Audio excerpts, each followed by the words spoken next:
আপনি যখন আল্লাহর নিকটে ক্ষমা প্রাপ্ত হবেন, চান আল্লাহর নিয়ামত নেমে আসুক। আসসালামু আলাইকুম।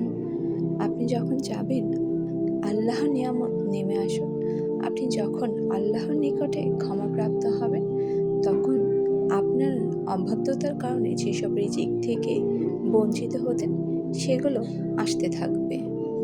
আল্লাহর কাছে আমাদের সকল চাওয়া, তিনিই আমাদের দেন। কিন্তু কিছু রিজিক আমাদের অবাধ্যতার পাপের কারণে আটকে থাকে। এজন্য আল্লাহর কাছে ক্ষমা চান, তিনি অবশ্যই দিবেন। আল্লাহ তওবাকারীর তওবা ফিরিয়ে দিতে লজ্জাবোধ করেন। সুবহানাল্লাহ। এজন্য তওবা করে আপনার পাপ, অবাধ্যতা ও ভুলের জন্য তার কাছে ফিরে এসে ক্ষমা চান। তিনি আপনার সমস্যাগুলো ধীরে ধীরে মিটিয়ে দেবেন ইনশাল্লাহ। বই আমি ও আমার রব। মূল বক্তব্য উস্তাদ।